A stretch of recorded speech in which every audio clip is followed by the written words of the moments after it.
இந்திய குற்றவியல் சட்டம் ஐபிசி, இந்திய குற்றவியல் நடைமுறை சட்டம் சிஆர்பிசி மற்றும் இந்திய சாட்சிகள் சட்டம் ஐஏசி ஆகிய சட்டங்களுக்கு மாற்றாக பாரதிய நியாய சங்கிதா 2023, பாரதிய நாகரிக சுரக்ஷா 2023 மற்றும் பாரதிய சாகித்யா 2023 ஆகிய 3 சட்டங்களும் கொண்டு வரப்பட்டிருக்கிறது. இவை இந்த 3 ஜூலை 1 முதல் நாடு முழுவதும் அமலுக்கு வந்திருக்கிறது. பாரதிய நியாய சங்கிதா 2023 இந்திய தண்டனை சட்டம் 1860க்கு மாற்றான இந்த புதிய சட்டத்தில் தேச துரோகம் என்பது நீக்கப்பட்டிருக்கிறது. மாறாக பிரிவினைவாதம், கிளர்ச்சி, நாட்டின் இறையாண்மை, ஒற்றுமை மற்றும் ஒருமைப்பாட்டுக்கு எதிராக தண்டனை வழங்கும் புதிய பிரிவு சேர்க்கப்பட்டிருக்கிறது.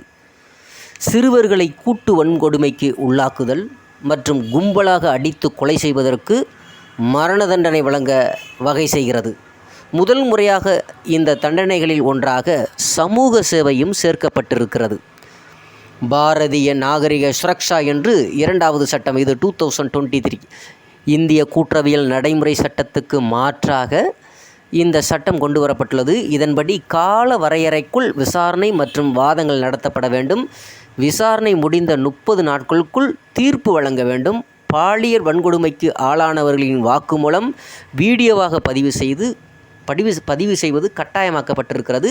குற்றத்தின் வருமானம் மற்றும் சொத்துக்களை இணைக்கும் புதிய வழிமுறை இணைக்கப்பட்டிருக்கிறது இந்த 2வது சட்டத்தின் அடிப்படையில். இந்த 3வது சட்டத்தின் அடிப்படையில் பாரதிய சாகித்யா 2023 இந்த இந்திய சாட்சி சட்டங்கள், அதாவது 1972க்கு மாற்றாக கொண்டு வரப்பட்டிருக்கக்கூடிய இதன்படி நீதிமன்றங்களில் சமர்ப்பிக்கப்படும் அல்லது ஏற்றுக்கொள்ளப்படும் சாட்சிகளில் மின்னணு அல்லது டிஜிட்டல் ஆவணங்கள், மின்னஞ்சல்கள், சர்வர் பதிவுகள், கணினி, மடிக்கணினி, குறுஞ்செய்திகள், இணையதளங்கள், சம்பவம் நடந்த இடத்தின் சான்றுகள், அஞ்சல்கள், சாதனங்களில் உள்ள செய்திகள் ஆகியவை அடங்கும். வழக்கு ஆவணம், முதல் தகவல் அறிக்கை, குற்றப்பத்திரிகை மற்றும் தீர்ப்புகள் டிஜிட்டல் மயமாக்கப்பட வேண்டும். காகித ஆவணங்களைப் போலவே டிஜிட்டல் மற்றும் மின்னணு ஆவணங்களும் சட்ட அங்கீகாரம், மதிப்பு, அமலாக்கத்தன்மையும் பெறும். இந்த 3 சட்டங்களின் கீழ் பதிவு செய்யப்பட்டுள்ள 10 முக்கிய மாற்றங்களை பற்றி நாம் பார்த்தோம் என்று சொன்னால், இந்த புதிய சட்டத்தின்படி கிரிமினல் வழக்குகளில் விசாரணை முடிந்த 45 நாட்களுக்குள் தீர்ப்பு வழங்கப்பட வேண்டும்.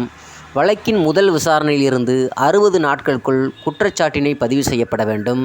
அனைத்து மாநில அரசுகளும் சாட்சியங்களை பாதுகாக்க உரிய சாட்சி பாதுகாப்பு திட்டங்களையும் செயல்படுத்த வேண்டும். பாலியல் வன்கொடுமையால் பாதிக்கப்பட்ட பெண்களின் வாக்குமூலங்களை பெண் காவல் அதிகாரி பதிவு செய்வார். அப்போது பாதிக்கப்பட்ட நபரின் பாதுகாவலர் அல்லது உறவினர் உடன் இருக்கலாம். உரிய மருத்துவ அறிக்கைகள் 7 நாட்களுக்குள் சமர்ப்பிக்க வேண்டும். இந்த புதிய சட்டத்தின்படி சிறுமியை கூட்டு பாலியல் வன்கொடுமைக்கு உள்ளாக்கும் குற்றத்துக்கு மரண தண்டனை அல்லது ஆயுள் தண்டனை வழங்கப்பட வழிவகை செய்யப்பட்டிருக்கிறது. குழந்தைகளை வாங்குதல், விற்பனை செய்தல் கடுங்குற்றமாக கருதப்படுகிறது. பெண் குழந்தைகளுக்கு எதிரான குற்றங்களுக்கான தண்டனை மிகவும் கடுமையாக்கப்பட்டிருக்கிறது. திருமண ஆசை காட்டி பெண்களை ஏமாற்றி கைவிடும் நபர்களுக்கு கடுமையான தண்டனை வழங்கப்படும். பெண்களுக்கு எதிரான குற்றங்களில் பாதிக்கப்பட்ட பெண்ணுக்கு வழக்கு குறித்த அப்போதைய தகவல் வழக்கு பதிவான முதல் 90 நாட்களுக்குள் வழங்க வேண்டும். அனைத்து மருத்துவமனைகளும் பாலியல் குற்றங்களால் பாதிக்கப்பட்ட பெண் குழந்தைகளுக்கு இலவச மருத்துவ முதல் உதவி அல்லது மருத்துவ சிகிச்சை வழங்குவது கட்டாயமாகும். குற்றவாளி, பாதிக்கப்பட்ட நபர் என இருதரப்புமே வழக்கு பதியப்பட்ட 14 நாட்களுக்குள் முதல் தகவல் அறிக்கையை நகல், போலீஸ் அறிக்கை, குற்றச்சாட்டுகள், வாக்குமூலங்கள், ஒப்புதல் வாக்குமூலங்கள் என அனைத்தையும் பெற தகுதியானவர்களாவார். கிரிமினல் வழக்குகளில் 2 வாய்தாக்கள் மட்டுமே நீதிமன்றத்திற்கு அனுமதிக்கப்படுகிறது. வழக்கு விசாரணையில் தேவையற்ற தோய்வை தவிர்க்க இந்த நடவடிக்கை மேற்கொள்ளப்பட்டிருக்கிறது. குற்றச்சம்பவங்கள் பற்றி மின்னணு சாதனங்கள் வாயிலாகவும் புகார் தெரிவிக்கலாம். இதன் மூலம் காவல் நிலையத்துக்குள்ளான நேரில் செல்ல வேண்டும் என்ற கட்டாயம் தவிர்க்கப்படும். அதேபோல் ஜீரோ எஃப்ஐஆர் அமலுக்கு வருகிறது. இதன் மூலம் காவல் சரக்கு பிரச்சனையை கடந்து எந்த காவல் நிலையத்தில் வேண்டுமானாலும் முதல் தகவல் அறிக்கை பதிவு செய்யப்படலாம். கைது செய்யப்பட்ட நபர் தங்களின் விருப்பத்துக்கு ஏற்ப தங்களின் நிலை பற்றி யாரேனும் ஒருவருக்கு தகவல் அளிக்கும் உரிமை உள்ளது. அவர்களுக்கான உடனடி உதவிக்காக இது அமலாக்கப்படுத்தப்படுகிறது. கைது விவரங்கள் காவல் நிலையத்தில், மாவட்ட தலைமையகத்திலும் முறையாக தெரிவிக்கப்பட வேண்டும். இதன் மூலம் கைது தகவலை அந்த நபரின் உறவுகள், நட்புகள் அறிந்து கொள்ள முடியும். மிகவும் மோசமான கிரிமினல் குற்றச்சம்பவங்களின் போது நிகழ்விடத்துக்கு தடவியல் நிபுணர்கள் செல்வது கட்டாயமாக்கப்படுகிறது. சம்மன்களை மின்னணு உபகரணங்கள் வாயிலாகவும் அனுப்பலாம். இதன் மூலம் வழக்கு விசாரணையில் வீண் தோய்வை தடுக்க இயலும். அதேபோல மிக மோசமான குற்றச்செயல்களின் நிகழ்விடத்தினை வீடியோ பதிவு செய்வதும் கட்டாயமாக்கப்படுகிறது. பாலினத்தில் விளக்கமானது இப்போது மாற்று பாலினத்தவரையும் உள்ளடக்கியதாக விரிவுபடுத்தப்பட்டிருக்கிறது. பெண்களுக்கு எதிரான சில குற்றவியல் பாதிக்கப்பட்ட நபரின் வாக்குமூலத்தையும் வாய்ப்பு இருக்கும் இடத்திலேயே மாவட்ட பெண் நீதிபதி பதிவு செய்து கொள்வார். ஒருவேளை பெண் மாஜிஸ்ட்ரேட் இல்லாத பட்சத்தில் ஆண் மாஜிஸ்ட்ரேட் பதிவு செய்து கொள்ளலாம். இருப்பினும் அவ்விடத்தில் இன்னொரு பெண் இருப்பது அவசியமாகும். பாலியல் வன்கொடுமை தொடர்பான அறிக்கைகள் அனைத்துமே காணொலி வாயிலாக பதிவு செய்யப்படும் வேண்டும். அதாவது புதிய குற்றவியல் சட்டம் இன்று ஜூலை 1 முதல் அமலுக்கு வந்த நிலையில் டெல்லியில் சாலையோர வியாபாரி மீது இந்த சட்டத்தின் கீழ் முதல் வழக்கு பதிவு செய்யப்பட்டதாக தகவல் வெளியானது. டெல்லி கமலா மார்க்கெட் காவல் நிலையத்தில் பாரதிய நியாய சங்கிதா 2023 சட்டப்பிரிவு 285 கீழ் டெல்லி ரயில் நிலைய மேம்பாலத்தில் நடைமேதையில் பாதசாரிகளுக்கு இடையூறு ஏற்படுத்தும் வகையில் கடை வைத்திருந்த வியாபாரி மீது வழக்கு பதிவு செய்யப்பட்டதாக தெரிவிக்கப்பட்டிருக்கிறது. இதனை முன்வைத்து ஏழை எளியவர்கள் துன்புறுத்துவதுதான் இச்சட்டத்தின் நோக்கமா என்ற விமர்சனங்களும் எழுந்திருக்கிறது.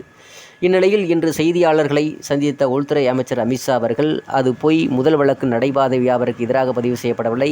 முதல் வழக்கு மத்திய பிரதேச மாநிலம் குவாலியரில் நள்ளிரவு 12:10 மணிக்கு 1.80 லட்சம் மதிப்பிலான இருசக்கர வாகனம் காணாமல் போனதாக அளிக்கப்பட்ட புகாரின் மீது பதிவு செய்யப்பட்டது என்றார். ஆனால் மகாராஷ்டிராவில் சிந்துதுர்க் மாவட்டத்தில்தான் பாரதி நியாய சங்கிதா சட்டத்தின் கீழ் முதல் எஃப்ஐஆர் பதிவு செய்யப்பட்டதாக அம்மாநில துணை முதல்வர் தேவேந்திர பட்னாவிஸ் தெரிவித்திருக்கிறார்.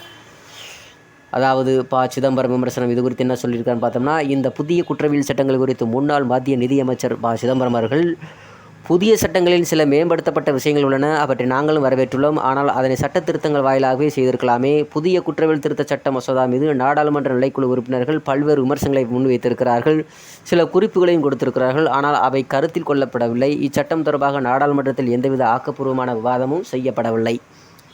சட்ட நிபுணர்கள், வழக்கறிஞர்கள் கூட்டமைப்புகள், நீதிபதிகள், வழக்கறிஞர்கள் என பல்துறை நிபுணர்களும் இச்சட்டம் திருத்தம் தொடர்பாக பல விமர்சனங்கள் கட்டுரைகளும் எழுதியிருக்கிறார்கள். 3 சட்டங்கள் மிக மோசமான குறைபாடுகளை அவர் சுட்டிக்காட்டியிருக்கிறார். ஆனால் அரசாங்கத்தில் ஒருவர் கூட இந்த விமர்சனங்களுக்கு பதிலளிக்க அக்கறை கொள்ளவில்லை. இந்த 3 சட்டங்களுமே போதிய விவாதமும் ஆராய்ச்சியும் இல்லாமல் பழைய சட்டங்களை தரைமட்டமாக்கி கட்டியெழுப்பப்பட்டிருக்கிறது. ஆகையால் குற்றவியல் நீதி நிர்வாகத்தில் குழப்பத்தை ஏற்படுத்துவதே இதன் முதல் தாக்கமாக இருக்கும். அடுத்ததாக பல்வேறு நீதிமன்றங்களையும் இந்த புதிய சட்டங்களால் பல சவால்களை உருவாக்கும்.